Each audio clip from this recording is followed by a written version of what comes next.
Praise the Lord. హల్లెలూయా. అందరం చదువు హల్లెలూయా. ఇక్కడ వచ్చిన మీ అందరికీ నా హృదయపూర్వకమైన వందనాలు. అందరూ వచ్చారా మీటింగ్స్కి? మహాసభలకు అందరూ వచ్చారా? దేవుని మహానుకృపను బట్టి చాలామంది ఆ మహాకుడికల్లో ఆ సభల్లో కలిసి దేవుని మహిమపరచడానికి దేవుడు మనకి ఇచ్చిన కృపను బట్టి దేవునికి స్తోత్రాలు చెల్లిద్దామా? స్తోత్రం స్తోత్రం. మహాసభలను ఆశీర్వాదకరంగా జరిగించిన దేవునికి స్తోత్రాలు చెల్లిద్దామా? స్తోత్రం స్తోత్రం స్తోత్రం స్తోత్రం స్తోత్రం. చక్కటి గీతాలు ఇచ్చిన దేవునికి స్తోత్రాలు చెల్లిద్దామా? స్తోత్రం స్తోత్రం స్తోత్రం స్తోత్రం. 14 మంది దైవజనులు అభిషేకించడానికి దేవుడు కృప చూపించడానికి దేవునికి స్తోత్రాలు చెల్లిద్దామా? స్తోత్రం స్తోత్రం స్తోత్రం స్తోత్రం స్తోత్రం. 1000కి పైగా ఆత్మలు రక్షించిన దేవునికి స్తోత్రాలు చెల్లిద్దామా? స్తోత్రం స్తోత్రం స్తోత్రం స్తోత్రం స్తోత్రం. తన దాసుని వాడుకొని శ్రేష్టమైన సందేశం ఇచ్చిన దేవునికి స్తోత్రాలు చెల్లిద్దామా? స్తోత్రం స్తోత్రం స్తోత్రం స్తోత్రం స్తోత్రం స్తోత్రం స్తోత్రం స్తోత్రం. ఆమేన్ ఆమేన్. నా దేవుని ప్రియులారా, దేవుని మహాకృపను బట్టి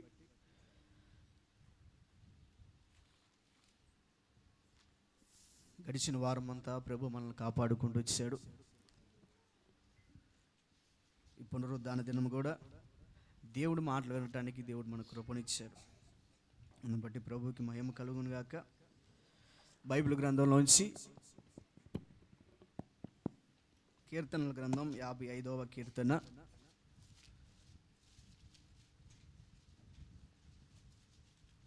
22వ వచనం చదువుకుందాం. కీర్తనల గ్రంథం 55వ కీర్తన నీ భారము 22వ వచనం కాడ నుంచి చదువుకుందాం. నీ భారము యెహోవా మీద మోపుము, ఆయనే నిన్ను ఆదుకొనును.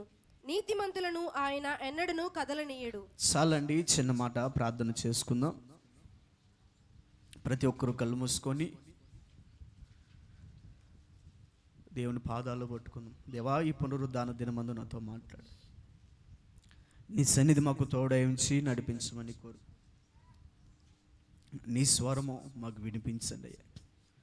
మనుషులు మాట్లాడితే వెద్దమయ్యా, నీవు మాట్లాడితే మాకు ఆదరణ కలిగిద్ది, మాకు నెమ్మది ధైర్యము కలిగిద్ది. యేసయ్యా, మీరు మాతో మాట్లాడండి, మమ్మల్ని ధైర్యపరచండి. ఈ పునరుద్ధాన దినమందు అయ్యా, ఈ స్థలమందు నువ్వు నిలబడి మాతో మాట్లాడమని కోరు. ఈ వారం కావలసిన సందేశంతో మీరు మమ్మల్ని బలపరచండి, ధైర్యపరచండి.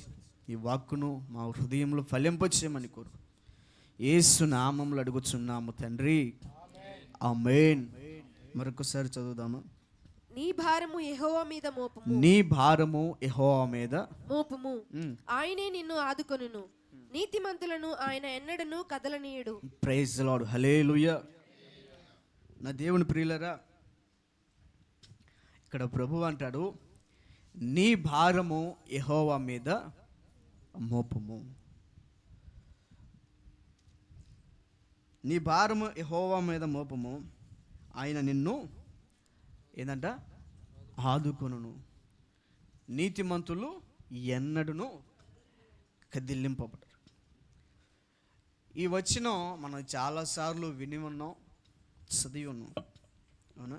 నీ భారము యెహోవా మీద మోపమని మనకి కొన్ని వాగ్దానాల్లో కానీ బైబిల్ చదివినప్పుడు కానీ మనకు తరచుగా కనపడే వచనం. అయితే నా దేవుని ప్రియులరా, 2వ లైన్లో ప్రభు అంటాడు, నీ భారము యెహోవా మీద మోపము, ఆయనే నిన్ను ఆదుకొనును అని ప్రభు అంటాడు. కానీ ఇక్కడున్న మనలో చాలామంది ఈ మాట విన్నాం, కానీ ఈ మాట ప్రకారం మనం చాలామంది చెయ్యం. ప్రభు ఏమంటాడు? నీ భారము నా మీద మోపు, అప్పుడు నేను నిన్ను ఆదుకుంటా. ఏ పరిస్థితిలో అయినా నేను నిన్ను ఆదుకుంటా. కానీ నువ్వు చేయాల్సిన ఒకే ఒక పని ఏంటిది? నీ సమస్త భారము ఆయన మీద మోపాలి. అది నీ కుటుంబ భారం అయినా, ప్రైజ్ లార్డ్, నీ చదువు భారమైనా, పిల్లల భారమైన, ఆర్థిక సమస్యతో కొంతమంది బాధపడుతూ ఉంటారు. అలాంటి భారాలు కొంతమంది మోస్తూ ఉంటారు. ఆ భారమైన, కుటుంబంలో ఏ పరిస్థితి అయినా నువ్వు భారంగా అనుకుంటే ప్రభు ఏమంటాడంటే, ఆ భారము నా మీద మోపు. నువ్వు ఏ సమస్యతో బాధపడుతున్నావో, ఏ భారాన్ని మోస్తున్నావో అదే భారం నా మీద మోపు. Praise Lord. ఆ భారంగా నా మీద మోపావనుకో, నేను నిన్ను ఆదుకుంటా, నేను నీకు సహాయం చేస్తా, నేను నీకు అన్ని విషయాల్లో తోడై ఉండి నేను నిన్ను నడిపిస్తా. నా దేవుని ప్రియులారా, చదువుకున్న లేఖనాన్ని బట్టి కనుక మనం ధ్యానిస్తే ప్రభు అంటాడు మొట్టమొదటిగా, నీ భారము నా మీద మోపాలి. ఇది మనం వినటానికి బాగానే ఉండిద్ది, వినుసొంపుగా ఉండిద్ది, ప్రైజ్ లార్డ్, ఆదరించేటట్టుగా ఉండిద్ది. కానీ మనం చేయాల్సిందంటే ఆయన మీద వేసినప్పుడు అప్పుడు మనకు ఆదరణ కలిగిద్ది. Praise lord. హల్లెలూయా. ఇప్పుడు ఒక చిన్నపిల్లని తీసుకొని వాడి మీద కనుక ఒక 20 కిలోలు బరువు పెట్టామనుకో, అది వాడికి ఎలా ఉండిద్ది? Praise Lord. ఎలా ఉండిద్ది? భారంగా, బరువుగా ఉండిద్ది. ఎప్పుడు దించుదామా. దించినప్పుడు ఎలా ఉండిద్ది? ప్రాణం తెప్పరిల్లినట్టు ఉండిద్ది, గుండెల మీద భారం దిగినట్టుంది అని అనిపించింది కదా. ప్రభు ఏమంటాడంటే, సేమ్ నీ మీద ఎంత భారం అయితే ఉందో ఆ భారం మొత్తం నా మీదే, నీ ప్రాణానికి నెమ్మది కలిగిద్ది, నీకు ఆదరణ అనేది కలిగిద్ది. అయితే నా దేవుని ప్రియులారా, మొట్టమొదటిగా మనం చేయాల్సింది ఏంటంటే, మన భారం యెహోవా మీద మోపినప్పుడు ఆయన మనకి ఏం చేస్తాడంట? ఆదుకుంటాడంట. Praise Lord. ఇలాగే మన బెంగళూరు, ఇలాగా పెద్ద పెద్ద రాష్ట్రాల్లో, ఇప్పుడు బెంగళూరు కానీ హైదరాబాద్ కానీ అలాంటి ఊరిలో పెద్ద పెద్ద కంపెనీలు ఉంటాయి.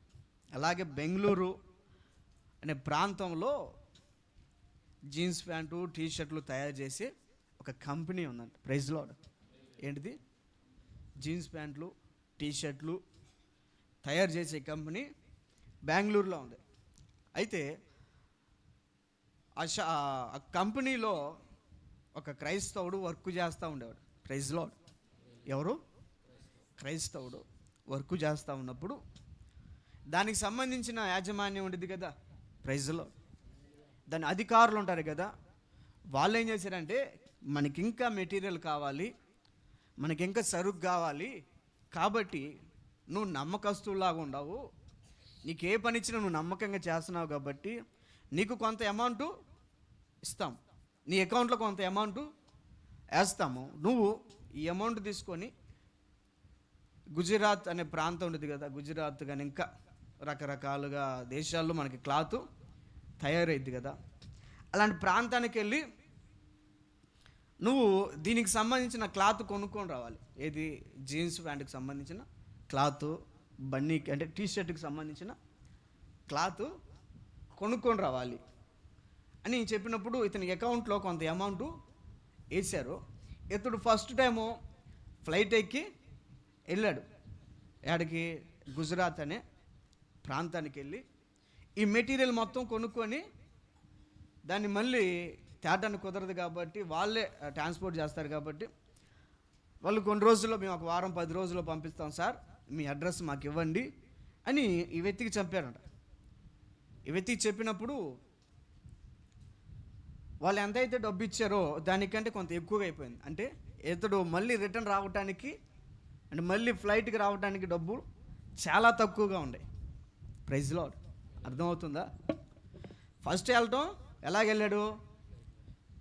ఫ్లైట్ ఎక్కి వెళ్ళాడు.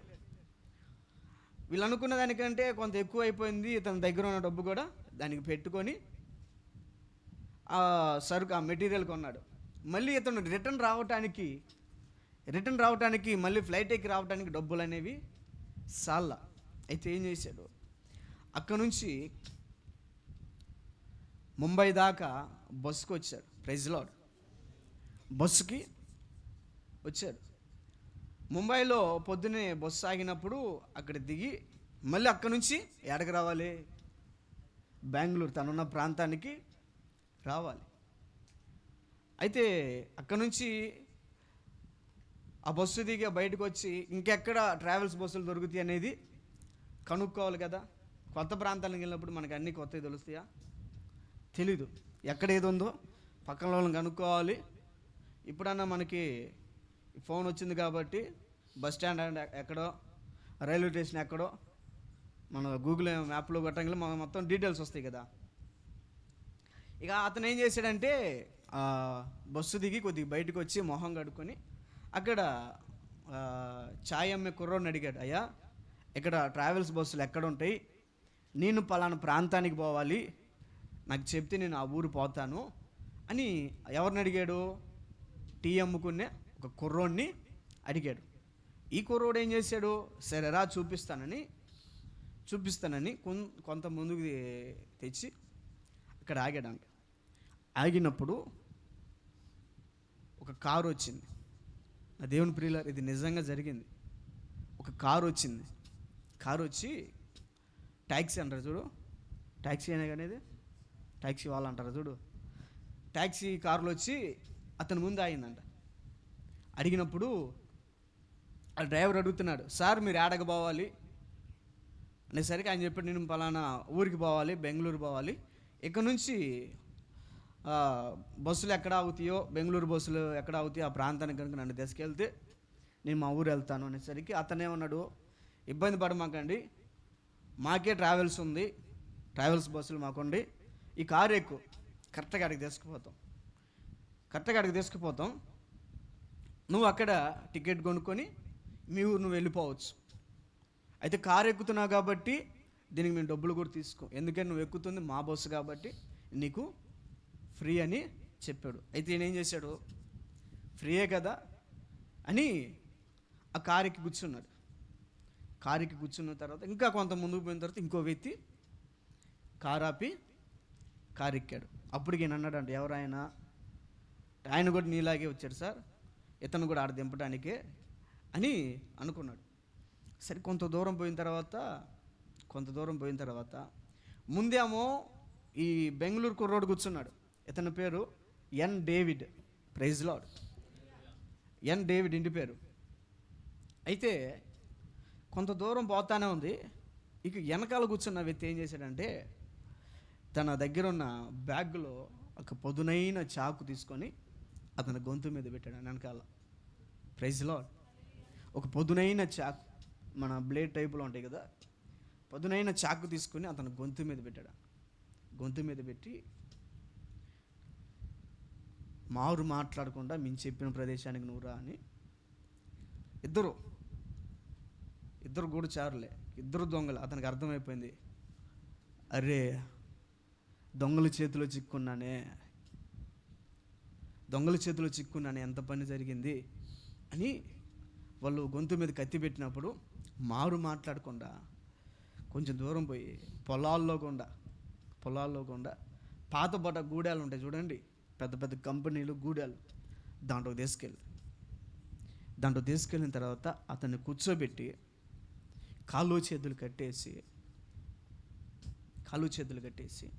అతని గొంతు మీద ఆ పొదునైన కత్తి పెట్టి అతను నువ్వెవరు, ఎందుకు వచ్చావు అని బెదిరిస్తున్నారంట. బెదిరించినప్పుడు, సార్ నేను పలానా పని మీద పలానా ఊరికి వచ్చాను, అయితే వెళ్ళటానికి నా దగ్గర డబ్బులు లేక, ఫ్లైట్కి వెళ్ళడానికి డబ్బులు లేక ఇలాగా బస్సుకు వచ్చాను, ఇక్కడ నుంచి మళ్ళీ నేను మా ఊరు పోవాలి అనేసరికి నీ దగ్గర ఏమేమి ఉన్నాయో మొత్తం తీ, నీ జేబులో ఏమేమి ఉన్నాయో మొత్తం తీ అని అడిగినప్పుడు phone, ATM card, praise Lord, phone, ATM card, చేతికి రింగ్ ఉంటే ఆ రింగు, పర్సులో ఒక 2000 రూపాయలు డబ్బులు, ఫోను, ఏటీఎము, గోల్డ్ రింగు, ఒక 2000 రూపాయలు అమౌంట్ ఈ మొత్తం తీసి వాళ్ళకి అప్పగించాడు. వాళ్ళకి అప్పగించినప్పుడు వాళ్ళు అడుగుతున్నారంట, నిజం చెప్పు, నువ్వు యాడ్ నుంచి వచ్చావు, ఎందుకు వచ్చావు? 2-3 సార్లు అడిగిన సమాధానం మాత్రం అదే అని ఆయన అన్నాడంట. ఆయన అన్నాడు, కుర్చీలో కూర్చోబెడతారు కదా, కుర్చీలో కూర్చోబెట్టి కాళ్ళు చేతులు కట్టేసి పక్కన కిటికీ పక్కన అతను కూర్చోబెట్టారంట. ఎవరిని? ఈ డేవిడ్ అనే వ్యక్తిని కిటికీ పక్కనే కూర్చోబెట్టారు. ఈ కిటికీ పక్కనే కూర్చోబెట్టి ఆ కిటికీ ఊరకు పక్కకి తీశారంట. తీసినప్పుడు ఆ కిటికీలో నుంచి బ్యాడ్ స్మెల్, చెడ్డ వాసన. అరే ఒక్కసారి ఆ కిటికీలోకి చూడు అనేసరికి ఈ వ్యక్తి ఏందానే ఆ కిటికీలో చూసినప్పుడు చనిపోయిన శవాలు, వాళ్ళు ఎంతమందిని అయితే చంపారో చనిపోయిన శవాలు, ఆ రూమ్ నిండా మారణ ఆయుధాలు, ఒక మనిషిని ఎలాగ చంపాలో దానికి సంబంధించిన ఆయుధాలు, చాకులు మొత్తం అక్కడే ఉన్నాయి. వాళ్ళు అంటున్నారు, నీ ఏటీఎం కార్డు మాకి, మా వాడు వెళ్ళి దీంట్లో అమౌంట్ ఉందో లేదో చెక్ చేస్తాడు, నువ్వు గనక దానికి సంబంధించిన పాస్వర్డ్ తప్పు చెబితే అక్కడ నువ్వు శవంలాగా పడతావు, అక్కడ శవంలాగా పడతావు అని ఎప్పుడైతే బెదిరించాడో, ఆల్రెడీ వాళ్ళు ఒక వ్యక్తి వెళ్ళాడు, ఏటీఎం దగ్గరికి వెళ్ళాడు. ఏటీఎం దగ్గరికి వెళ్ళి ఫోన్ చేశాడు, పాస్వర్డ్ చెప్పమని. పాస్వర్డ్ చెప్పాడు, 4 నెంబర్లు పాస్వర్డ్ చెప్పమని కరెక్ట్ పాస్వర్డ్ చెప్పాడు. దాంట్లో చూస్తే రూపాయి బిళ్ళ లేదు. ప్రైజ్లో పాస్వర్డ్ కరెక్ట్గా చెప్పాడు, చూసినప్పుడు దాంట్లో రూపాయి బిళ్ళ లేదు.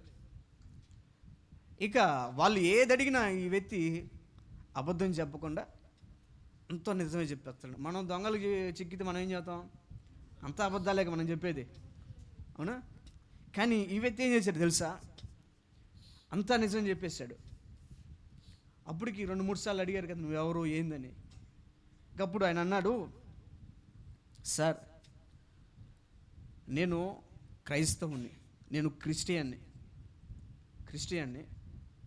నేను పలానా ప్రాంతానికి పలానా పని మీద వచ్చాను, తెలియక ఇలాగ నా పరిస్థితి ఇలా జరిగింది, నేను రిటర్న్ వెళ్ళటానికి నా దగ్గర డబ్బులు లేవు, అందుకే నేను ఇలా బస్సుకు వచ్చాను, ఫ్లైట్కి వెళ్ళాలని డబ్బులు ఎక్కువ అవుతాయి, ఇలాగ వచ్చేసరికి నా పరిస్థితి ఇలాగైంది, ఇలా జరిగింది అని మొత్తం నిజం చెప్పాడు. ఆయన అన్నాడు వారిలో ఒకడు, అరే నువ్వు క్రైస్తవుడు క్రిస్టియన్ అంటున్నావు కదా, క్రిస్టియన్ అంటే నీ దగ్గర బైబిల్ ఏదిరా అన్నాడు. Praise Lord. క్రిస్టియన్ అంటే బైబిల్ ఏదిరా నీ దగ్గర అన్నాడు. అతను ఏం చేశాడు, తన బ్యాగ్లో ఉన్న బైబిల్ని అతనికి చూపించాడు. ఓకే,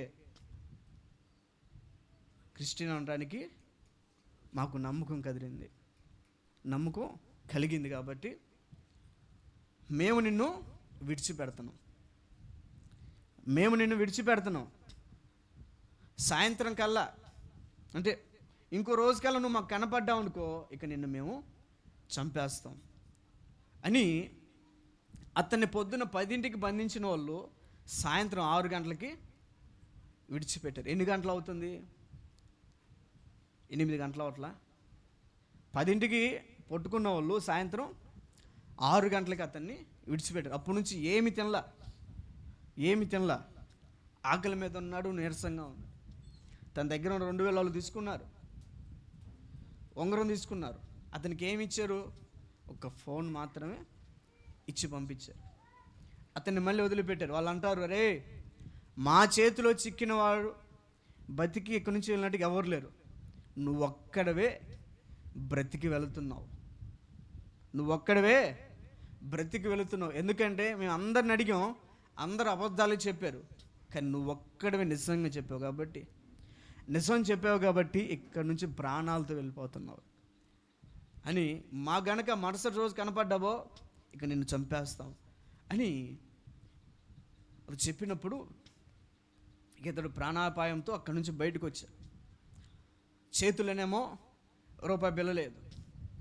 బైబిల్లో మనకి డబ్బులు దాపెట్టుకోవడం కొంతమందికి అలవాటు ఉండేది కదా. బైబిల్లో ఎంతో కొంత బైబిల్లో పెట్టుకొని అలవాటు కొంతమందికి ఉండిద్ది. ఇతడు తన బైబిల్లో వెతికినప్పుడు 20 రూపాయలు కనపడ్డాయి. ప్రైజ్లో 20 రూపాయలు. కొన్ని ప్రాంతాల్లో పోలీసులు ఎక్కడ పడితే అక్కడ పనుకుంటూ ఒప్పుకోరు. అది కాక ముంబై అలాంటి ప్రాంతాల్లో అనుకో, కొట్టడమో అని జైలుకి స్టేషన్కి తీసుకుపోవటమో జరిగిద్ది. అయితే ఈ వ్యక్తి ఏం చేశాడంటే ఆ 20 రూపాయలు పెట్టి రైల్వే స్టేషన్ దగ్గరికి వెళ్ళి ప్లాట్ఫామ్ టికెట్ ఒకటి కొనుక్కున్నాడు. ప్రైజ్లో ప్లాట్ఫామ్ టికెట్ ఒకటి కొనుక్కొని అక్కడ కొనుక్కున్నాడు. ఈ రైల్వే స్టేషన్లో నైట్ పోలీసులు వస్తారు కదా, పోలీసులు వచ్చి ఎవరైందని చూసి అడుక్కున్న వాళ్ళు అయితే వాళ్ళని కొట్టి పంపించడమో ఏదో ఒకటి చేసేవాళ్ళు. ఇతడు పనుకున్నాడు. పోలీసులు ఒక పక్క నుంచి అందరిని కొట్టుకుంటా లేపుతా పంపిస్తూ ఉన్నారు. ప్రైజ్లో ఈ వ్యక్తి నన్ను కూడా కొడతాడేమని లేచి కూర్చొని అంతే ఉన్నాడు. అందరినీ కొట్టుకుంటూ వెళ్ళారు.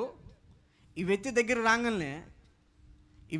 రాగానే ఈ పోలీసులు మౌనంగా ఉండి ఆ వ్యక్తిని దాటేసి వెళ్ళిపోయారు. ప్రైజ్లో ఏం జరిగింది? అందరినీ కొట్టుకుంటూ వచ్చారు. ఈ వ్యక్తి దగ్గరకు రాగానే ఏమనకుండా అతన్ని వదిలిపెట్టి వెళ్ళిపోయారు. అయితే తెల్లారి పొద్దునే తన ఫ్రెండ్కి ఫోన్ చేశాడు. ప్రైజ్ లార్డ్, నా వైపు చూడండి. తెల్లారి పొద్దున్నే తన ఫ్రెండ్కి ఫోన్ చేసి జరిగిన విషయం మొత్తం తెలియజేసి అరే ఏమనుకోకుండా నాకు ఒక టికెట్ కొని అది ఆ ఫోటో నాకు వాట్సాప్ పంపించు, నేను ఇక్కడ నుంచి వస్తాను అనేసరికి తన ఫ్రెండ్ ఏం చేశాడు, టికెట్ కొని ఆ టికెట్ యొక్క ఫోటో అతనికి వాట్సాప్ పంపించి ఆ ఫోటో జెరాక్స్ తీపించుకోవడానికి కూడా తన దగ్గర డబ్బులు లేవు. మళ్ళీ బయటకు వచ్చి ఆ జిరాక్స్ షాప్ దగ్గర పోయి అతను అడుగుతున్నాడంట. ఆ జిరాక్స్ షాప్లో ఉన్న వ్యక్తి ముస్లిం. ప్రైజ్ లార్డ్, ముస్లిం. అతను అడుగుతున్నాడు, సార్ నా పరిస్థితి ఇది, ఇలా జరిగింది, నాకు గనక ఈ టికెట్ కనుక జిరాక్స్ తీసిస్తే నేను మా ఊరు వెళ్తాను సార్ అని. అతనే ఉన్నాడు, అరే ఇలాంటి వాళ్ళని చాలామందిని చూసాం, ఇలా మాయ మాటలు చెప్పే వాళ్ళని చాలామందిని చూసాం, ఈయన పోరా అన్నాడు. కాదు సార్, నిజంగా సార్ నా దగ్గర ఏమీ లేవు సార్, నేను చర్చికి వెళ్తాను సార్. అది అనేసరికి అతను మళ్ళీ అడిగాడంట, అరే నువ్వు చర్చికి వెళ్తావు అయితే నీ దగ్గర బైబిల్ లేదురా అన్నాడు.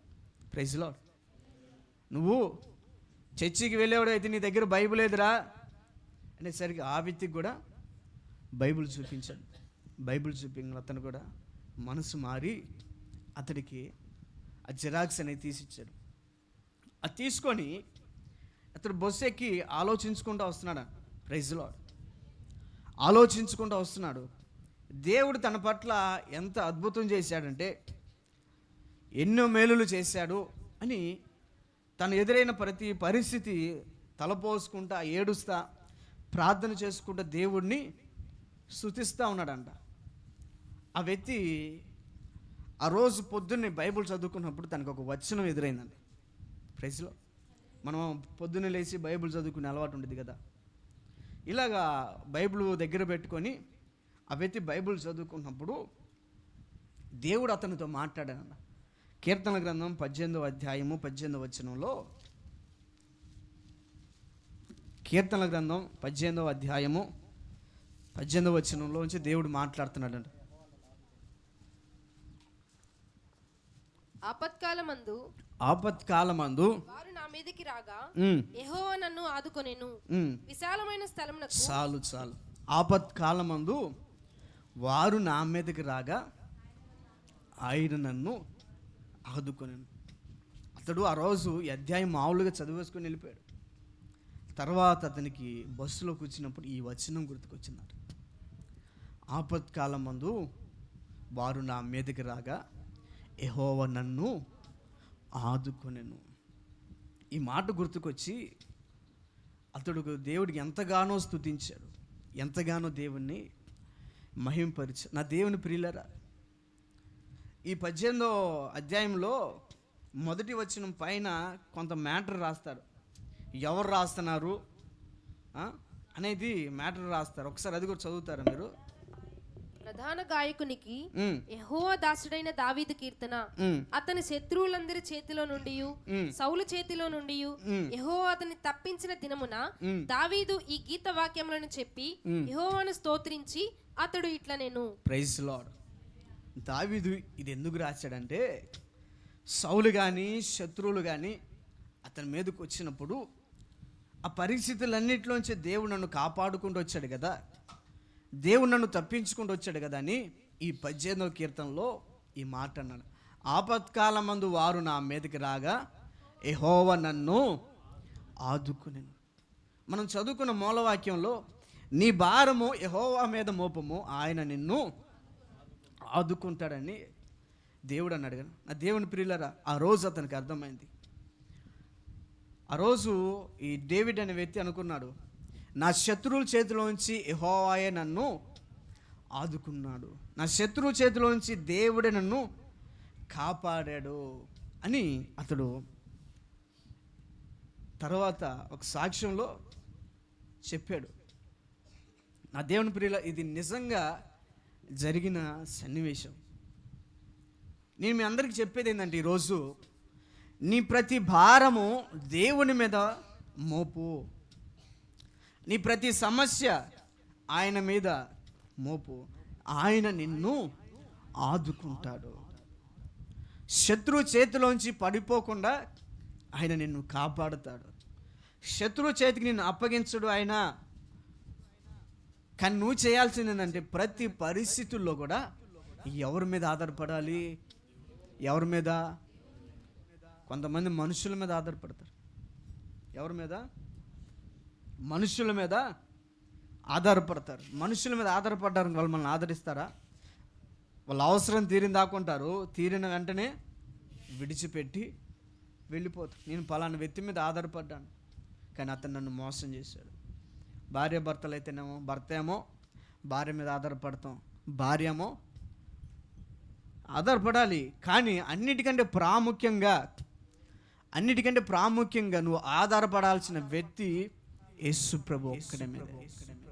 ఆయన మీద కనుక నువ్వు ఆధారపడితే అన్ని పరిస్థితుల్లో ఆయన నిన్ను ఆదుకొని ఉంటాడు. నీ చెయ్యి విడువడు. ఎన్ని పరిస్థితులు ఎదురైనా, మరణమే ఎదురొచ్చినా, మనం చెప్పుకున్నాం కదా, ఇక్కడ నుంచి వెళ్ళిన వాళ్ళు ఎవరు లేరు, నువ్వు ఒక్కడవే బ్రతికి వెళ్తున్నావు. నీ దేవుడు నిన్ను కాపాడాడు, నీ దేవుడు నిన్ను కాపాడాడు అని వాళ్ళు చెప్పి పంపించారు. కానీ అతని భరోసా ఏం తెలుసా? అతని నమ్మకం ఏం తెలుసా? నా ప్రభు నన్ను కాపాడుతున్నాడు, నా ప్రభు నన్ను ఆదుకుంటున్నాడు. నా దేవుని ప్రియులు ఎంత చెప్పుకున్నాం, మీ అందరికి కూడా ప్రేమపూర్వకంగా తెలియజేస్తున్నాం. మీరు ఎక్కడికన్నా ట్రావెల్ చేసేటప్పుడు కానీ, ఎక్కడికైనా వెళ్ళేటప్పుడు కానీ పరిశుద్ధ గ్రంథాన్ని మీ బండిలో కానీ మీ బ్యాగ్లో కానీ పెట్టుకోండి. తర్వాత ఆ వ్యక్తి అన్నాడు, మా ఆత్మీయ తండ్రి దైవజనులు యేసన్న గారు చెప్పాడంట, అరే బైబిల్ని మీరు మొయ్యండి, అది తర్వాత మిమ్మల్ని మోసిద్దిరా అని ఇద్దరు సాక్ష్యం ఇచ్చారు. బైబిల్ తన దగ్గర ఉండటం వల్ల ఆ రోజు అతని ప్రాణాలు కాపాడబడ్డాయి. అవునా? బైబిల్ని చెప్తున్నా, నువ్వు యాడికెళ్ళినా నీ బ్యాగ్లో కానీ నీ బైక్లో కానీ బైబిల్ అనేది ఉండాలి. ఖాళీ సమయం ముందు ధ్యానించుకోవడానికి బైబిల్ గ్రంథాన్ని పక్కనే పెట్టుకోండి. బరువని మర్చిపోయి బరువని వదిలిపెట్టి పొమ్మకండి. బైబిల్ గ్రంథాన్ని కనుక మోస్తే ఇలాంటి సాక్ష్యాలు ఎన్నో వినొచ్చు. నీ జీవితంలో కూడా జరుగుతాయి. బైబిల్ మోయటం ద్వారా దేవుడు నన్ను, యేసన్న గారు కూడా అన్నాడు, బైబిల్ మోయటం ద్వారా ఈ బైబిల్ ఇప్పుడు నన్ను మోస్తుంది, గాల్లో తిప్పుతుంది. గాల్లో అంటే ఆడా బైక్ మీద నడవడానికే కష్టం. నేను ఈ బైబిల్ని ధ్యానించి, ఈ బైబిల్ని దేవుడిని అభ్యసించి, ఈ బైబిల్ని దేవుడి గురించి ప్రకటించడం ద్వారా నా ప్రభు నన్ను విమానాల్లో తిప్పుతున్నాడు, ఇతర దేశాల్లో తిప్పుతున్నాడు. కేవలం బైబిల్. చెప్పండి, మీరు కూడా మీ బైబిల్ని అనుక్షణము మీ వెంటే. నా దేవుని ప్రియులారా, మెట్టుకైతే ఒక మాట ఆలోచించండి. ప్రభువు అంటాడు, నీ భారము యెహోవా మీద మోపము, ఆయన నిన్ను ఆదుకుంటాడు, ఆయన నిన్ను కాపాడతాడు. ప్రతి పరిస్థితి నుంచి నిన్ను ఆయన విడిపిస్తాడు. అయితే ఇంకొకటి, ప్రభు అంటాడు, నేను నిన్ను ఆదుకుంటా, అయితే నువ్వు కూడా కొంతమందిని ఆదుకోవాలి. Praise Lord. నువ్వు కూడా కొంతమందిని ఆదుకోవాలి, కొంతమంది నువ్వు కూడా సహాయపడాలి. నీ వంతు ప్రోత్సాహం కొంతమందికి నువ్వు ఇవ్వాలి. Praise Lord. దావీదు యుద్ధం చేస్తూ ఉన్నాడు. చూద్దాం ఈ మాట కూడా. 2 సమూయేలు 21:15 కాన్నుంచి 2 సమూయేలు గ్రంథం 21వ అధ్యాయము 15 కాన్నుంచి చదువుకుందాం. ఫిలిస్తీయులకును ఇశ్రాయేలీయులకును యుద్ధము మరలా జరగగా దావీదు తన సేవకులతో కూడా దిగిపోయి ఫిలిస్తీయులతో యుద్ధము చేయనప్పుడు అతడు సొమ్మసిల్లెను. అప్పుడు రెఫాయిల సంతతి వాడగు ఇష్బిబెనోబా అను ఒకడుండెను. అతడు ధరించి ఉన్న ఖడ్గము క్రొత్తది, వాని ఈటె 300 తులముల ఎత్తుగల ఇత్తడి గలది. Praise Lord. నేను దావీదును చంపెదనని అతని చెప్పి ఉండెను. నా వైపు చూడండి. ఇక్కడ మళ్ళీ యుద్ధం జరుగుతున్నప్పుడు ఇష్బిబెనోబా అనేవాడు ఒక మాట వాళ్ళతో అన్నాడంట, నేను ఎట్టగైనా దావీదుని చంపుతా. Praise lord. ఎట్టగైనా నేను దావీదుని చంపుతానని ఖడ్గం ఒకటి చేయించుకున్నాడు. ఖడ్గం ఒకటి చేయించి నా గురి మొత్తం దావీదు మీదే ఉంచుతా. Praise lord. యుద్ధం చేసేటప్పుడు అందరూ సమస్యలిపోతారు కదా, అలసిపోతారు కదా. నేను నా గురి మొత్తం దావీదు మీద ఉంచుతా. దావీదు యుద్ధం చేసి చేసి చేసి సమస్యలినప్పుడు నేను వెళ్ళి దావీదుని చంపుతా అని ఇష్బిబెనోబా అనేవాడు వాళ్ళకి చెప్పుకున్నాడు. వాళ్ళు కూడా ఓకే అన్నాడు. యుద్ధం హోరాహోరీగా జరుగుతుంది. దావీదు కూడా యుద్ధం చేస్తూ ఉన్నాడు. ఇశ్రాయేల్ సైన్యం యుద్ధం చేస్తుంది. ఫిలిస్తీన్లు కూడా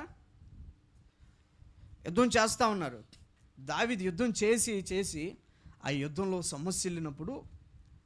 సమస్యలినప్పుడు ఇక అప్పటికి అర్థమైపోతుంది, దావీదు పడిపోతాడు. ఇక దావీదు కళ్ళు తిరిగి పడిపోతాడు, నీరసం వచ్చి పడిపోతాడు అని ఈ ఇష్బిబెనోబా అనేవాడు ఒక పక్కన యుద్ధం చేస్తానే ఒక పక్కన దావీదుని కనిపెడతా ఉన్నాడు. Praise Lord. దావీదుని కనిపెడతానే ఉన్నాడు.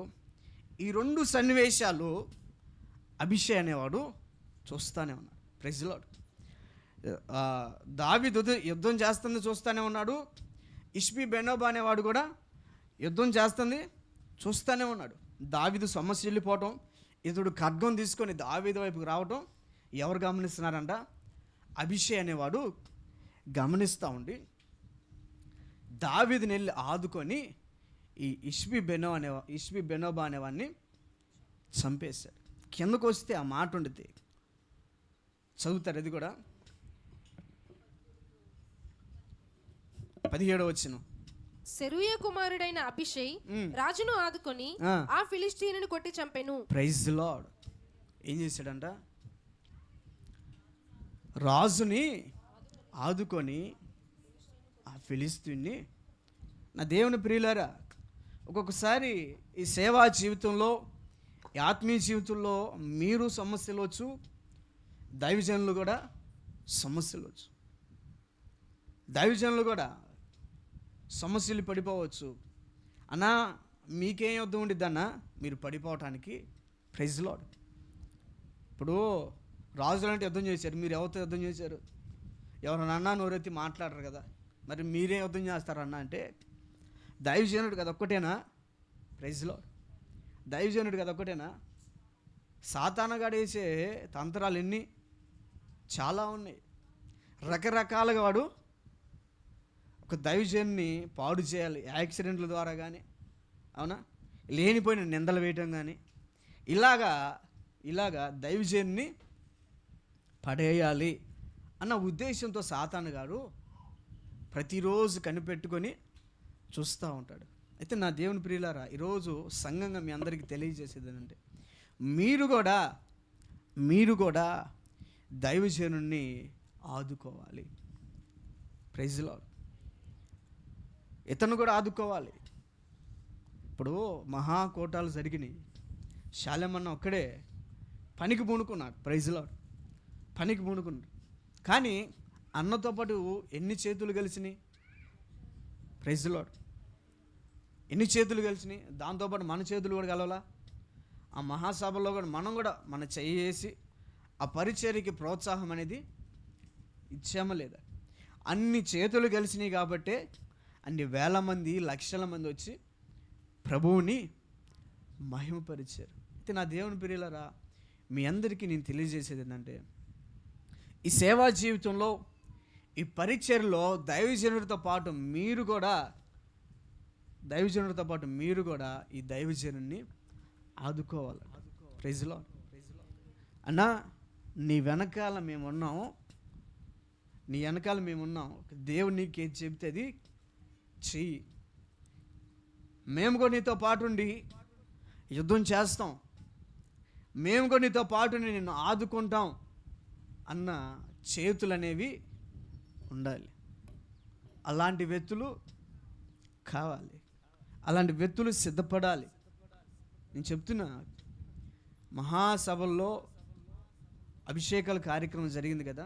Praise lord. అభిషేకాల కార్యక్రమం మీరు ఎంతమంది చూశారు? చాలామంది చూశారు, లైవ్లో కూడా. మీకు ఎప్పుడైనా ఒక ఆలోచన కలిగిందా? ఆ ప్లేస్లో నేను కూడా ఉండాలని ఆశ ఎవరికైనా కలిగిందా? Praise Lord. అలాంటి ఆలోచన ఎందుకు కలుగుతాయి? మంచి ఆలోచన మాకు ఎందుకు కలుగుతాయి? నిజంగా చెప్పండి. ఆ మీటింగ్లో వేల మంది, లక్షల మంది చూస్తున్నప్పుడు మేము కూడా దైవజను చేత, దేవుడి చేత అలాగ అభిషేకించబడాలి, అలాగ వాడబడాలని ఆశ ఎవరికైనా కలిగిందా? అలా కలిగిన వాళ్ళు ధన్యులే. ప్రభు ఎప్పటికైనా వాళ్ళని ఆడుకుంటాడు. ఆశ కలిగిన ప్రాణాన్ని తృప్తిపరిచే దేవుడు.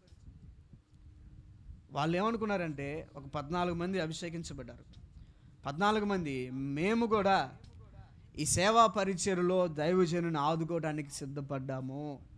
Praise lord. ఈ పరిచర్యలో అన్నతో పాటు అన్నను ఆదుకోవడానికి మేము కూడా కొంతమంది సిద్ధపడ్డామని 14 మంది దైవజనులు. చివరి రోజు దైవ సేవకులందరినీ బలిపీఠం మీద నుంచోబెట్టి అన్న ఆరాధన చేయించాడు కదా, అందరం చూసాం కదా. వాళ్ళందరూ అన్నని ఆదుకోవటం ద్వారా ఈ పరిచర్య అనేది ముందుకి కొనసాగుతుంది. ఆ దేవుని ప్రియులారా, అలాంటి ఆశ, అలాంటి తపన మీరు కూడా కలిగి ఉండాలని ఒక దైవజనుడిగా నేను మనస్ఫూర్తిగా, నేనొక్కనే కాదు, నేను వచ్చేసరికి నా బిడ్డలు కూడా ఇక్కడ ఉండి వాళ్ళు వాక్యం చెప్పాలి, వాళ్ళు కూడా సేవా పరిచర్యలో సిద్ధపడాలి. ఏ కాడికి విని వెళ్ళటం కాదు. Praise lord.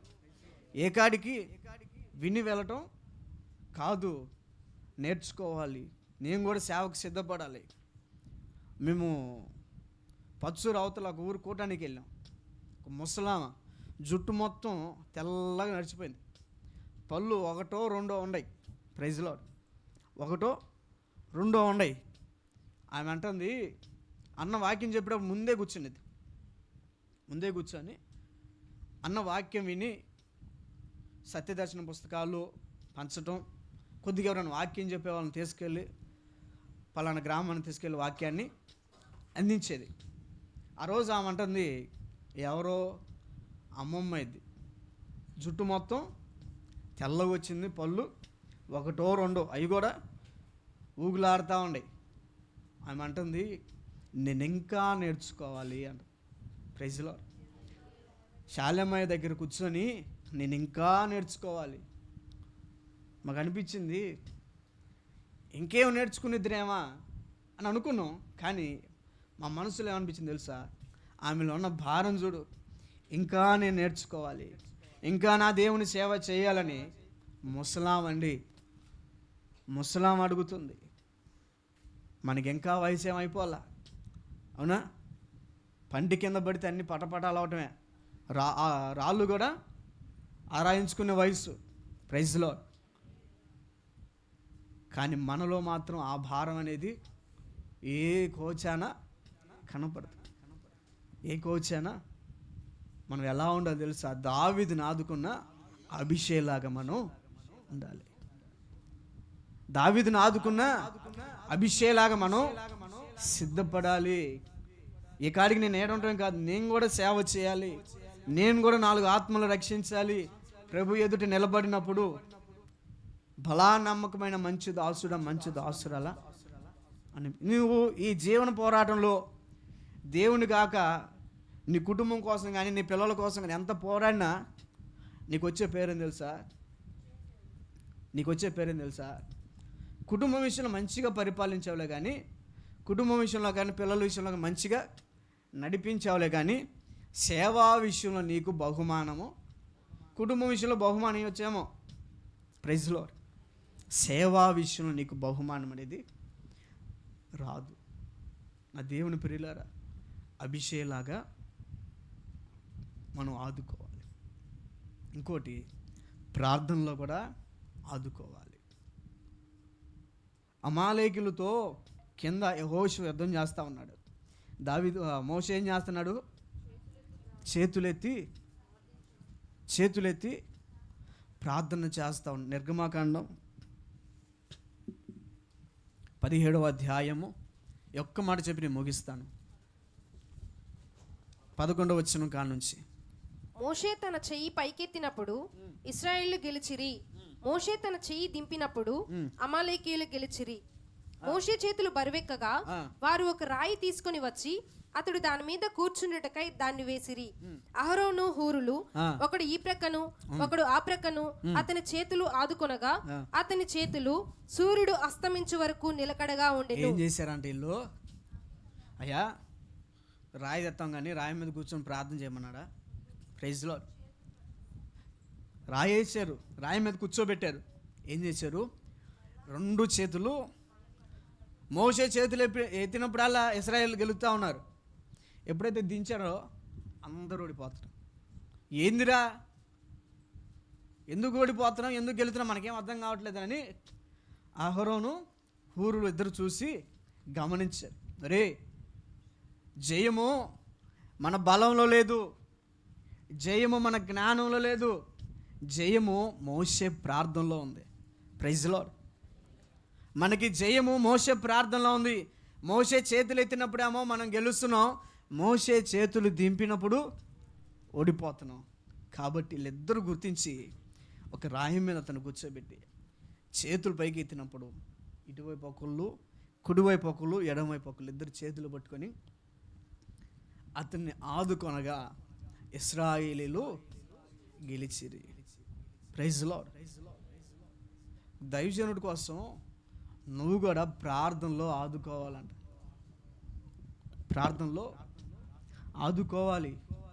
ఈ ప్రార్థన దైవజనుడికి కానీ నీ కుటుంబానికి కానీ ఒక ప్రాకారముగా నిలబడిద్ది.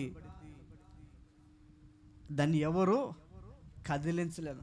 నీతిమంతుడు అన్నాడు కదిలింపబడడు అన్నట్టుగా నీ ప్రార్థన గనక, నీ ప్రార్థనలో కనుక దైవజను ఆదుకుంటే నీ కుటుంబం విషయంలోనే జయం కలిగిద్ది, నీ వ్యక్తిగత విషయంలోనే జయం కలిగిద్ది. అయితే నువ్వు చేయాల్సింది ఏంటిది? ఏం చేయాలా? టయానికి లేచి రాత్రి 12 దాకా ఫోన్ చూసి 8-9 దాకా పనుకొని అప్పుడు లేచి అన్నం కూరలు ఉండి పనికి పోయి అలసిపోయి వచ్చి సాయంత్రం ఒక సీరియల్ 2 సీరియల్ చూసి, ఏంటి కొంతమంది సీరియల్ చూడలే కానీ మీటింగ్, ఏం మీటింగు ఇక నేను చెప్పను, అది ఏ మీటింగ్ అయినా పెడతారు. దాంట్లో కూడా అలసిపోయి ఇంటికి వచ్చి అడావుడికి కచ్చా పచ్చాగా భర్తకి అన్నం కూర ఉండి, బియ్యం సరిగ్గా ఉడక్క, కూరలు సరిగ్గా పచ్చిగా ఉండి అన్నం పెడతారు. మళ్ళీ సాయంత్రానికి కలిసిపోతారు. ఇలాగుంటే నీ కుటుంబం ఎలా కట్టబడిద్ది? దైవజనుడు ఎలా కాపాడబడుతుంది నేను అడుగుతూ ఉంటాను. ఒక్కోసారి మన వాళ్ళకి ఫోన్ చేస్తూ ఉంటాను, ప్రేయర్ టవర్ చేస్తున్నారా అని. Praise lord. ప్రేయర్ టవర్ చేస్తున్నారా అడిగినప్పుడు వాళ్ళు ఫోన్ అయ్యా ప్రతిరోజు ప్రార్థన. నేను చెప్తున్నా సంఘంలో ఉండి ఈరోజు నేను ఈ పరిస్థితిలో ఉన్నట్టు, ఒకటి దేవుని కృప, రెండోది మీరు నా కొరకు చేసే ప్రార్థన. ఎన్నో పరిస్థితుల నుంచి ప్రభు నన్ను ఈ క్షణం వరకు కూడా కాపాడుకుంటూ వస్తున్నాడు. అని అనిపించింది, నా నీతి ఏంది, నా నీతిని బట్టి కాదయ్యా నీ కృప. నా కొరకు విజ్ఞాపన చేసే బిడ్డలని ఇచ్చావు కదా, వాళ్ళ ప్రార్థనే నన్ను కాపాడుతుంది. అందుకే చెప్తున్నా, మీరు చేసే ప్రార్థనని ఆపమాకండి. ఎన్ని ఆటంకాలు వచ్చినా, ఎన్ని అవరోధాలు వచ్చినా ప్రార్థన మాత్రం ఆపమాకండి. అది నీకు ప్రాకారమై ఉండిద్ది, దైవజనుడికి ప్రాకారమై ఉండిద్ది, సంఘానికి ప్రాకారమై ఉండిద్ది, నీ సమాజానికి కూడా.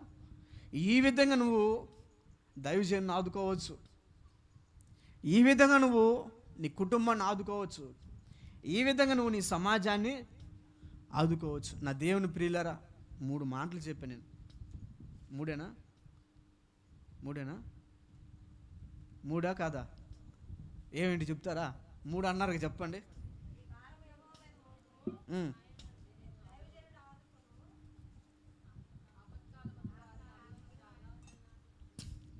Praise lord. ఫస్ట్ ఏమో దేవుడు ఆదుకుంటాడు. ఏమన్నాడు? నీ భారము యెహోవా మీద మోపము, ఆయన నిన్ను ఆదుకుంటాడు. మనం ఎప్పుడు కనుక ఆయన మీద ఆధారపడతామో, మన భారం మొత్తం దేవుడి మీద వేస్తామో, మన సమస్యలు మొత్తం దేవుడి మీద పెడతామో, మన ఇబ్బందులు మొత్తం దేవుడి మీద వేస్తామో, ఆయన ఏమంటాడంటే వాటన్నిటి నుంచి నేను నిన్ను ఆదుకుంటా, వాటన్నిటిలోంచి నేను నిన్ను కాపాడతా అని అంటాడు. తర్వాత ప్రభు ఏమంటాడంటే, నేను నిన్ను ఆదుకోవడం కాదు, నువ్వు కూడా కొంతమందిని ఆదుకోవాలి, వారిలో దైవజనుని ఆదుకోవాలి. Praise lord. అభిషేక్ అనేవాడు దావీదుని ఎలాగైతే ఆదుకున్నాడో, సేవా పరిచర్లో ఇక్కడ నుంచి కొంతమంది సేవకులు సిద్ధపడాలని దైవజనుడు మొత్తుకుంటా ఉన్నాడు. నేను సేవకు సిద్ధపడాలి కదా, ఇక ఎన్నాళ్ళు, ఇంకింతేనా లైఫ్? Praise lord. నా కుటుంబం, నా పిల్లలు, నా జీవితం ఇదేనా? సేవ చేయవా?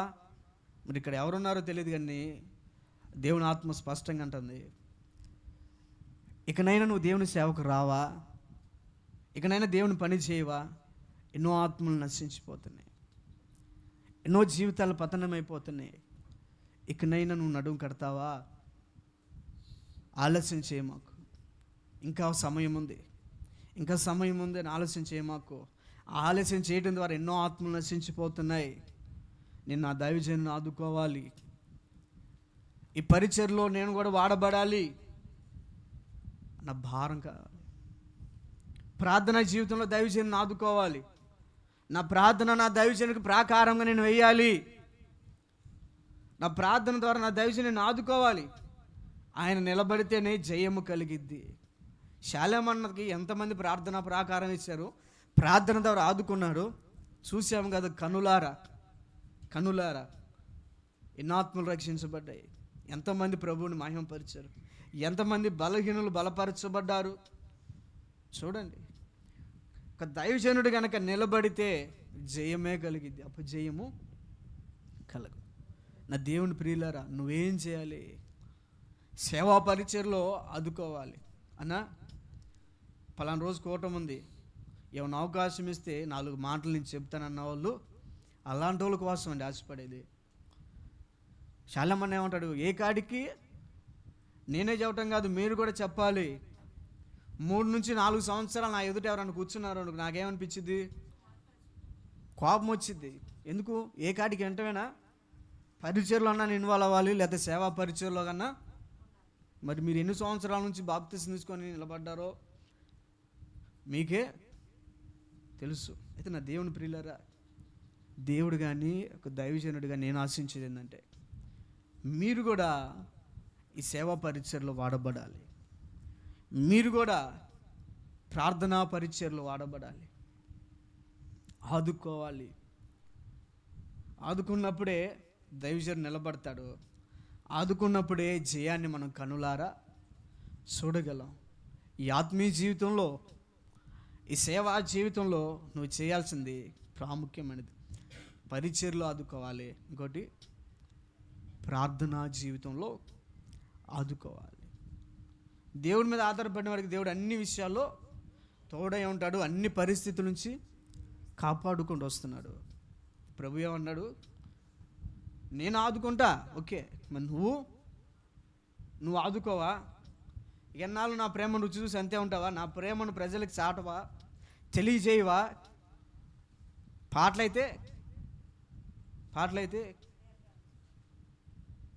మనకంటే అసలు మనం పాడుతూ ఉంటే ఎవడైనా ఆలకించాల్సిందే, అలాగ పాడుతూ ఉంటాం. కానీ ఆ పాటకు తగ్గ చాలామంది అంటాడు చూడు, క్రైస్తవులు అబద్ధాలు ఆడరంట, అబద్ధాలు పాడతారంట. Praise lord. అబద్ధం మనం ఎప్పుడు చెప్పంగా, పాట ద్వారానే. నా పేరే తెలియని ప్రజలో ఎందరు ఉన్నారు, నా ప్రేమను వారికి ప్రకటింపన్ కొందరే ఉన్నారు. నేను నమ్మిన వారిలో కొందరు మోసం చేశారు, వెళతామని చెప్పి వెనుకకు తిరిగారు. నేను నమ్మిన వారిలో కొందరు మోసం చేశారు, వెళతామని చెప్పి వెనుకకు తిరిగారు. ఎవరైనా మీలో ఒకరైనా, ఎవరైనా మీలో ఒకరైనా వెళతారా, నా ప్రేమను చెబుతారా? వెళతారా, నా ప్రేమను చెబుతారా? నా పేరే తెలియని ప్రజలు ఎందరు ఉన్నారు, నా ప్రేమను వారికి ప్రకటింపన్ కొందరి ఉన్నారు. ఇలాగ ప్రభు అడుగుతా ఉన్నా. ప్రైజ్లో ఇలా ప్రభు అడిగినప్పుడు నేను ఉన్నానయ్యా, వాడిపోకముందే ఏంటిది, వాడిపోకముందే వాడుకోయ్యా. ప్రభు ఏమంటాడు? నువ్వు రామ్మా, నేను వాడుకుంటా. నువ్వు రాయ్యా, నేను నిన్ను వాడుకుంటా. ప్రైజ్లో నా దేవుని ప్రియులారా, ఈ ఒక్క మాటని మీ మనసులో పెట్టుకోండి. ప్రభు ఏమంటున్నాడంటే, నేను కూడా నిన్ను వాడుకోవడానికి ఎదురు చూస్తా ఉన్నా. నేను నిన్ను వాడుకోవడానికి ఎదురు చూస్తా ఉన్నా. నాకు అందుబాటులోకి రా, నా దగ్గరికి రా, నేను నిన్ను వాడుకుంటా. ఎన్నో ఆత్మలు నశించిపోతున్నాయి, ఎన్నో జీవితాలు పతనమైపోతున్నాయి. ఇకనైనా నువ్వు అలాగే ఉంటావా? ఇకనైనా అలాగే ఉంటావా? ఎన్ని మాటలు వినపడుతున్నాయి నీకు? ఆదివారం దైవజనుడి ద్వారా దేవుడు మాట్లాడుతున్నాడు, ఫోన్లో మెసేజ్ల ద్వారా దేవుడు మాట్లాడుతూ ఉన్నాడు, వాగ్దానాల దేవుడు మాట్లాడుతున్నాడు. అన్ని మాటలు వింటాను కూడా పెడచెవుని పెడుతున్నావు. ఇకనైనా నా దగ్గరకు వస్తే నేను నిన్ను వాడుకుంటా. నువ్వు ఎంతోమందిని ఆదరించాల్సి ఉంది, ఎంతోమంది నువ్వు ఆదుకోవాల్సి ఉంది. ఇక్కడి నుంచి అయినా ఈ మంగళగిరి బ్రాంచ్ నుంచి కొంతమంది అయినా సేవకు సిద్ధపడాలి కదా. ప్రైజ్లో భారం అనేది ఉండాలి కదమ్మా. ప్రైజ్లో భారం లేకుండా ప్రభు ఎదుట ఎలా నిలబడతావు?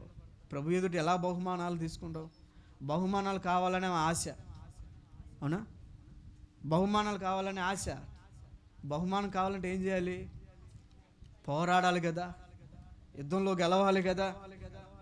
మరి ఏది? నా దేవుని ప్రియులారా, దేవుడు అంటున్నాడు, నువ్వు కూడా కొంతమందిని ఆదుకోవాలి, కొంతమందిని ఆదుకోవాలి, పరిచర్లు ఆదుకోవాలి. దేవుడు నీకు తలాంతులు ఇచ్చాడా? చక్కగా వాక్యం చెప్పి జ్ఞానం ఇచ్చాడా? దాన్ని ఉపయోగించి దాన్ని దేవుడు పాదాల ముందు పెట్టి 4 ఆత్మలు నువ్వు క్రీస్తు వైపు నడిపి. పాటలు పాడే తలాంతు ఇచ్చాడా? ఆ పాటల ద్వారా 4 ఆత్మలు నువ్వు రక్షణలోకి తీసుకుంటావా? అన్న నాకు ఇదేం లేదన్నా, ప్రార్థన చేస్తానన్నా, ప్రార్థన చేసే కృపాదేవుడు నాకు ఇచ్చాడనంటే ఆ ప్రార్థన ద్వారా నలుగురిని నువ్వు ఆదుకోవాలి, దైవజన్ని ఆదుకోవాలి, నీ కుటుంబాన్ని నువ్వు ఆదుకోవాలి, నీ సమాజాన్ని నువ్వు ఆదుకోవాలి. నా దేవుని ప్రియులారా, ఈ మాటలు నువ్వు మనసులో పెట్టుకో. దేవుడు ఏమన్నాడంటే, నీ భారం నా మీద మోపు, నేను నిన్ను ఆదుకుంటా. Praise Lord. నేను నిన్ను ఆదుకుంటా. ఏ భారమైనా నా మీద మోయి, నేను మోస్తాను, నేను ఆదరిస్తా. అయితే నువ్వు కూడా నలుగురిని ఆదరించాలి, నలుగురిని ఆదుకోవాలి. పరిచర్లోనైనా, ప్రార్థనా జీవితంలోనైనా, ఏ విషయంలో నువ్వు ఎంతమందిని దేవుని ప్రేమను బట్టి ఆదరిస్తావో అంతగా కష్టపడాలి, అంతగా ఆదరించాలి. నలిగిపోయిన వారు కొంతమంది ప్రార్థనకు వచ్చిన వాళ్ళు కూడా కుటుంబాల్లో అసమాధానం, నెమ్మది ఉండదు. నీ ప్రార్థన నీ కుటుంబాన్ని ఆదరించింది, నీ ప్రార్థన నీ కుటుంబాన్ని కట్టిద్ది, నీ ప్రార్థన నీ వ్యక్తిగత జీవితాన్ని కట్టిద్ది. మరి ఏం చేస్తావు? ఇక్కడి నుంచి అయినా కడతావా ప్రార్థన జీవితాన్ని? ప్రార్థన ద్వారా దైవజనులను ఆదుకుంటావా? ప్రార్థన ద్వారా నీ కుటుంబాన్ని ఆదుకుంటావా? ప్రార్థన ద్వారా నీ సమాజాన్ని ఆదుకుంటావా? ఆదుకోవాలి, ఆదుకోవాలి, కష్టపడాలి. దేవుని దగ్గర బహుమానం కావాలంటే, దేవుని దగ్గర బహుమానం కావాలంటే నువ్వేం చేయాలి? నీ వంతుగా నువ్వు ఆదుకోవాలి. అభిషేక్ ఆదుకున్నట్టుగా ఆదుకోవాలి, అహరోను ఊరు ఆదుకున్నట్టుగా ఆదుకోవాలి. అలాగ ఆదుకున్నప్పుడే దేవుని బలమైన కార్యాలు చూడగలం. అలా ఆదుకున్నప్పుడే గొప్ప కార్యాలు మన జీవితంలో కూడా జరుగుతాయి. చివరికి ఏం చేయాలి? నలుగురు చేత మేము ఆదరించబడాలనుకుంటున్నారా? Praise lord. ఏం చేయాలి?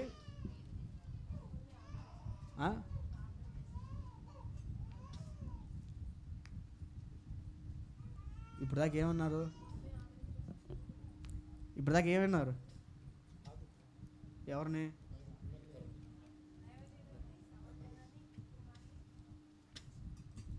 ఫస్ట్ ఆఫ్ ఆల్ నీ ప్రాకారము దైవజనుడికి, దైవజనుడు ప్రార్థనలు ఆదుకోవాలి. వీళ్ళు ఆదుకున్నారు. మోషే చేతులు ఎత్తినప్పుడు ఇశ్రాయేలీయులు గెలిచారు, జయం వచ్చింది. నీ ప్రార్థన ద్వారా దైవజనుడికి ఎప్పుడైతే నువ్వు ఆదుకుంటావో ఇంతగా అది ఇంకా 4 గంటలు చేయటానికి దేవుడు కృపణిస్తాడు. ఇంకా సేవా పరిచయం ముందుకెళ్ళటానికి దేవుడు కృపణిస్తాడు. కనుక ఇక్కడున్న ప్రతి ఒక్కరు ఈ పునరుద్ధాన దినమందు ఈ ఆదివారం వచ్చిన ప్రతి ఒక్కరు చేయాల్సింది ఏంటిదంటే పరిచర్య విషయంలో ఆదుకోవాలి. రెండోది ప్రార్థనా జీవితంలో ప్రార్థన ద్వారా దైవజనుల్ని ఆదుకోవాలి. అది నువ్వు కుటుంబానికి వేసిన కాపుదల వచ్చింది, సమాజానికి నువ్వు ప్రార్థన ప్రాకారం వేసిన కాపుదల వచ్చింది. నీకు కూడా ప్రాకారంగా ఉండేది నీ ప్రార్థన. నువ్వు ప్రార్థనలో అయ్యా మా దైవజన్ని నీ చేతికి అప్పగిస్తున్నానని అడగాలి. మా సంఘాన్ని నీ చేతికి అప్పగిస్తున్నాను అయ్యా, నువ్వు కాపాడయ్యా. మా కుటుంబాన్ని నీ చేతికి అప్పగిస్తున్నాను ప్రభువా, నువ్వు కాపాడయ్యా. మా సమాజాన్ని నీ చేతికి అప్పగిస్తున్నాను ప్రభువా, నువ్వు కాపాడని ఇలా నువ్వు ఆదుకున్నప్పుడు ప్రభు ఏం చేస్తాడంట? తన ప్రాకారం వేసి నువ్వు ఎవరి నిమిత్తమైతే విజ్ఞాపన చేస్తున్నావో, ఎవరి నిమిత్తమైతే నువ్వు ప్రార్థన చేస్తున్నావో నీ ప్రార్థన వారికి ప్రాకారంగా నిలబడింది, కాపుదలగా ఉంటుంది. కనుక నా దేవుని ప్రియులారా, ఈ మాట మీరు మనసులో పెట్టి, నేను కొంతమందిని ఆదుకోవాలి. దేవుడు మనల్ని ఆదరిస్తున్నాడు కదా. దేవుడు మనల్ని ఆదరించడం లేదా? చదువుకున్న మూలవాక్యం ఏందండి? ఆయన అన్నాడు కదా, నీ ప్రతి భారం నా మీదే, నేను నిన్ను ఆదుకుంటానని ప్రభు అన్నాడు. తర్వాత ప్రభు ఏమంటాడు? నేను ఆదుకోవడమే కాదు, నా బిడ్డగా నువ్వు కూడా ఏంటిది ఆదుకో, నా ప్రేమను చూపించాలి, నా ప్రేమను చూపించాలి. దైవజనులు ప్రార్థన ద్వారా నువ్వు ఆదుకోవాలి. సేవా పరిచర్లో నీ వంతు ప్రయాస, నీ వంతు కష్టము ఉండాలి. అప్పుడు పరిచర్య అనేది ఇంకా ముందుకెళ్ళిద్ది, ఇంకా ఆత్మలు రక్షించబడి దేవుని కృపను బట్టి మహాసభల్లో మన సంఘంలోంచి కూడా కొంతమంది రక్షణ పొందడానికి ప్రభు కృపనిచ్చాడు. ఇంకా ప్రార్థన చేయండి, ఇంకా ప్రార్థన చేయండి. ఈరోజు తారీఖు ఎంత? ఈ నెల 18వ తారీఖు ఏందో ఉందనుకుంటా. ఏముంది? ఏంటిది? మొదటి వార్షిక సభ, మొదటి వార్షికోత్సవం ఉంది. ప్రార్థన చేయండి. ఆ రోజు బుధవారం వచ్చింది, ప్రార్థన చేయండి. ఇంకోటి, దేవుని చిత్తం అయితే దైవజనులు కూడా రావటానికి ప్రార్థనే దైవజనులు తీసుకొచ్చింది. కాబట్టి అంటే ఈ నెలలో కూడా మళ్ళీ కొన్ని మందిరాలు ఓపెనింగ్ చేయాల్సి ఉండే. ఒకవేళ దేవుడు మన ప్రార్థన ఆలకించి దైవజనం తీసుకొస్తే దానికంటే సంతోషం అనేది ఇక ఏది లేదు కదా. ప్రార్థన చేయండి. బుధవారం వచ్చింది, పగలు అక్కడ కూడుకుండిద్ది. ఒకవేళ అన్న రాని పక్షాన పగలు ఏర్పాటు చేయటమో, ఒకవేళ అన్న వచ్చాడనుకో నైట్ ఏర్పాటు చేయటమో, ఏదైనా దైవజనాన్ని అడిగిన తర్వాత అన్న ఏం చెప్తాడో దాన్ని బట్టి మీరేం చేస్తారంటే, అన్న దగ్గరికి దైవజనులుగా మేము వెళ్ళినప్పుడు రావటానికి అన్నను దేవుని ఆత్మ ప్రేరేపించేటట్టుగా మీరు ప్రార్థన చేయండి. Praise Lord. దైవజనుని మా దగ్గర తీసుకుని రాయ్యా, సంవత్సర కాలమైంది, వాగ్దానం చేశాడు కదా, మళ్ళీ వచ్చే సంవత్సరం వస్తానని దైవజనుని తీసుకొని రాయా అని ప్రార్థన చేయండి. తర్వాతకి దేవుడి చిత్తం, దైవజనులు రావడం దేవుడి చిత్తమో, లేకపోతే ఇంకా దైవజనులు రావడమో ఏదైనా ప్రార్థన చేయండి. ఎక్కడి నుంచి? ఇప్పటి నుంచే. మనకి ఎన్ని రోజులు ఉంది? 18 రోజులు తీసేయండి. ఈరోజు కూడా అయిపోయింది, ఇది కూడా తీసేయండి. 16 రోజులు. ప్రైజ్లో 16 రోజులు. ఇంకా మందిరం వరకు కొద్దిగా చూడండి, గోళ్ళు అక్కడక్కడ కొన్ని క్రాకులు వచ్చినాయి, అవునా? గోళ్ళు బండ్లు అంటే ఇది మనకు పర్మనెంట్ కాదు కాబట్టి మనం వారికి టెంపరీగా, దేవుడు మనకు పర్మనెంట్ స్థలం ఇస్తే పర్మనెంట్గానే, పర్మనెంట్ గోళ్ళు లేపే సంఘం కాదుగా మంది. ఏ కాడికి మనం పలగొట్టం ముందు అవి పొలిగిపోతున్నాయి. ప్రార్థన చేయండి. కొద్దిగా మందిరంలో వర్క్ ఉంది, అందుబాటులో ఉన్నవాళ్ళు, అన్న మేము ఇళ్ళ దగ్గర ఖాళీగానే ఉన్నవాళ్ళు వచ్చినట్లయితే దేవుడి చేత మీద రేపు నుంచే ఈ గోల్లో కొద్దిగా మళ్ళీ వాటి రీమోడలింగ్ చేసేది ఉంది. చూడండి, ఈ మూలలో ఏదో కనపడుతుంది నాకు. ఏం కనపడుతుంది? ఫ్రేమా? బూజు కనపడుతుంది కదా. వెనకాల గోళ్ళు మొత్తం కానీ ఆ పైపులు మొత్తం దుమ్ము పట్టుకొని, మరి ఎవరు చేయాలి అది? ఎవరు? మేము ఇంటికాడ ఉంటాం పాస్టర్ గారు, మీరు వచ్చేసి శుభ్రంగా అని ఇచ్చిన వేసుకొని మొత్తం దుడుచుకొని. Praise Lord. ఎవరు చేయాలి? పురుషుడు చేయాల్సింది పురుషుడు చేయాలి, స్త్రీలు చేయాల్సింది. మందిరం చూడండి పాతగైపోతుంది. పాతగా అంటే బూజు పట్టిపోయి కానీ దుమ్ము బట్టి. మీ వంతు ప్రయాసం మీరు కూడా పడాలి. కనుక ఖాళీగా అవకాశం ఉన్న ఖాళీగా ఉన్నవాళ్ళు మందిరం పరిచర్య చేయడానికి కానీ అందుబాటులోకి వచ్చినట్లయితే ఇంకా త్వరగా మనం పూర్తి చేసుకోవడానికి అవకాశం. అన్న వచ్చినప్పుడల్లా మళ్ళీ కొత్త మందిరం లాగా కడపడాలి. Praise lord. మీ వ్యక్తిగత ప్రార్థనలు కూడా పెట్టండి. మనకి మొదటి వార్షిక సభ 18వ తారీఖు వచ్చింది, అంటే బుధవారం. పోయినసారి మనకి మంగళవారం వచ్చింది, ఈ సంవత్సరం బుధవారం వచ్చింది.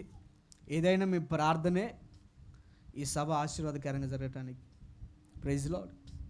ప్రార్థన చేయండి, దేవుడు అన్నీ మనకి సమకూర్చాలని. దేవుని పని ఏది ఆగకుండా బాగా దేవుని నామానికి మయంపకరంగా ఆ రోజు కూడా కొన్ని ఆత్మల రక్షణలోకి రావాలి. ఎంత ఖర్చు పెడుతున్నాం, ఎంత ప్రయాసపడుతున్నాం కాబట్టి ఆత్మలు రావాలి. మీ ప్రార్థనలో ఈ విధంగానే ఆదుకోండి. Praise lord. పరిచయలో అయినా ఆదుకోండి. ఒకవేళ మీకు దేవుడు సమృద్ధినిచ్చాడా? నాకు కాదు, దేవుడు పరిచర్యకి ఆదుకోండి. లేదన్నా మా దగ్గర ఏం లేదు, మేము వచ్చి కష్టపడతామంటే ఆ విధంగా కూడా సంతోషమే. ప్రైజ్లో ఒకవేళ దేవుడు నీకు సమృద్ధినిస్తే తోడ్పడండి. లేదు అన్న మా దగ్గర లేదు, ప్రార్థన చేస్తాం అంటే ఏదైనా ఇబ్బంది లేదు. కానీ మీరు మాత్రం ఇది ఎవరిది శాలమన్నది, తర్వాత నీది, మేమే ఆదివారం వచ్చేవాళ్ళం అంటారా? అందరిది, మనది. అవునా? మనది. దీనికోసం మనం ఎంతగా దేవుని సన్నిధిలో ప్రార్థన చేశామో, దేవుని అయిపోయింది. వాక్యం చెప్పడం అయిపోయింది. వాక్యం చెప్పడం నేను ఎప్పుడో బైబిల్ మూసేశాను. వాక్యం చెప్పడం అయిపోయింది. చివరికి మీ అందరికి హెచ్చరిస్తున్నా, 18వ తారీఖు ఏంటిదంట? వార్షిక సభ. ప్రార్థన చేయండి. ఇంకా కొద్దిగా బయట కూడా మనం శుభ్రం చేసుకోవాల్సింది. అప్పటికప్పుడు అంటే మనకి కాదు, అంటే పోయినసారి కానీ ఇప్పుడు కొద్ది తక్కువ. ఆ చెట్లు పీకితే వస్తాయి. ప్రార్థన చేయండి ముందు. అది పగలబెట్టాలో, పగలనుకునేదేమో చర్చిలోనే. ప్రైజ్లో ఒకవేళ పగలు మీటింగ్ వార్షిక సభ ఏర్పాటు చేయాలంటే చర్చిలో పెట్టి ఆ బయట టెంట్లు వేసుకోవటం. లేదు నైట్ ఏర్పాటు చేయండి, దేవుడి చిత్తం అయితే నేను వస్తానని దేవుడి చిత్తం చెప్తే పోయినసారిలాగా నైట్ మీటింగ్ పెట్టుకోవటం. ఏది ఏమైనా దేవుడి చిత్తం. అంటే నా ఆలోచన మీకు చెప్తున్నా. నా ఆలోచన ఏముంది మీకు చెప్పాలి, తెలియాలి కదా. అసలు అన్న ఏమనుకుంటున్నాడు, మాకు ఏం చెప్పట్లేదు, చివరికి అప్పటికి పలానా చేయాలంటే అట్ట. నా ఆలోచనలు 2 ఉన్నాయి. ఒకవేళ దైవజనుడు కనుక రాని పక్షాన కుదరదు, మీటింగ్స్ ఉన్నాయి, మందిరాలు ఓపెనింగ్ ఉన్నాయి, పగలు పెట్టుకుంటే మందిరంలోనే మందిరం ఎదురు టెంట్లు వేసుకోవటం.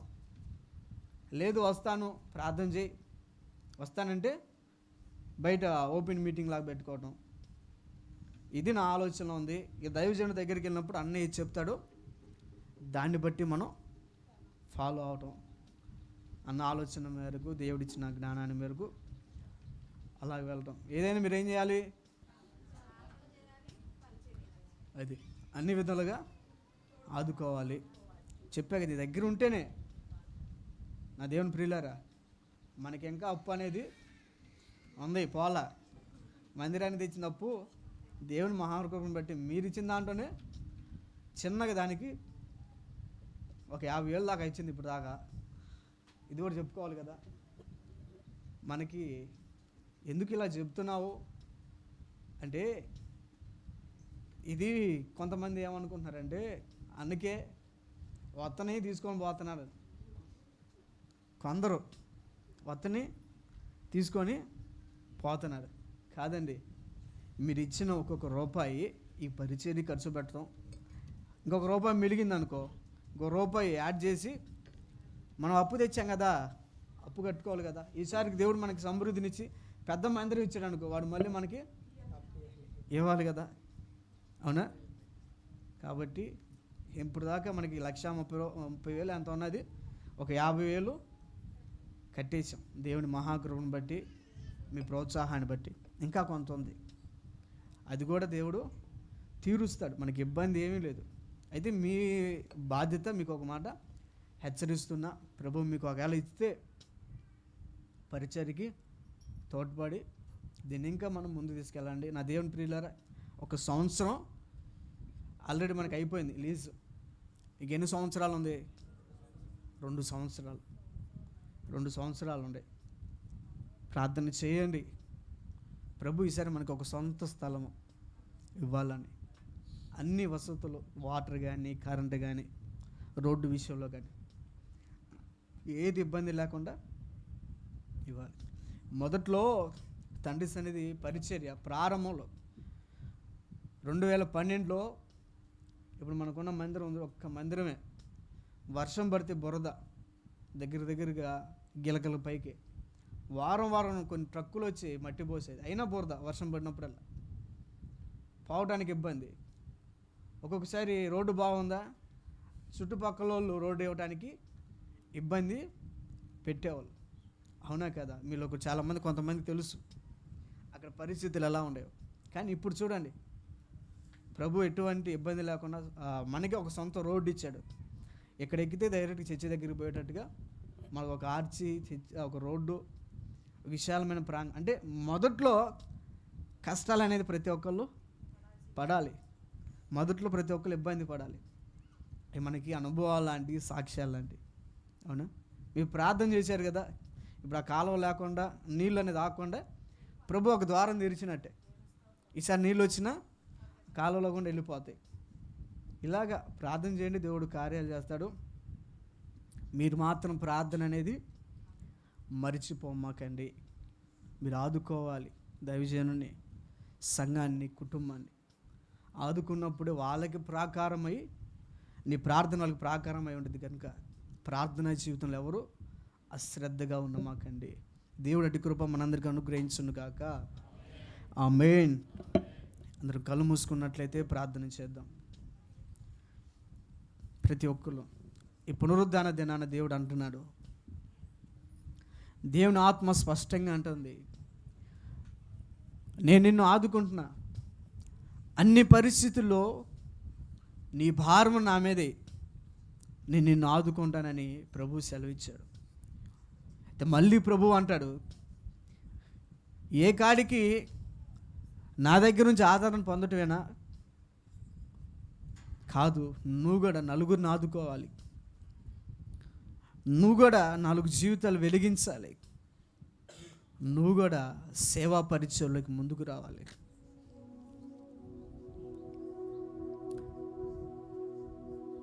దావీదుని అభిషే ఆదుకున్నట్టుగా నువ్వు కూడా ఆదుకోవాలి.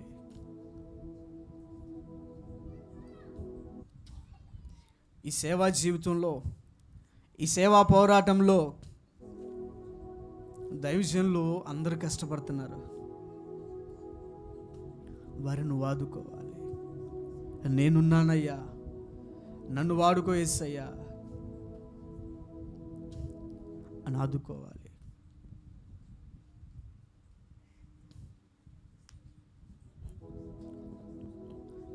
మోషేని హూరు అహరోన్లు ఆదుకున్నట్టుగా నువ్వు కూడా ఆదుకోవాలి. సపోర్ట్ ఇచ్చేది కాబట్టే అమాలేకుల మీద ఇశ్రాయేలీయులు గెలిచారు. నీ సపోర్ట్ ఏది? నీ సపోర్ట్ ఏది?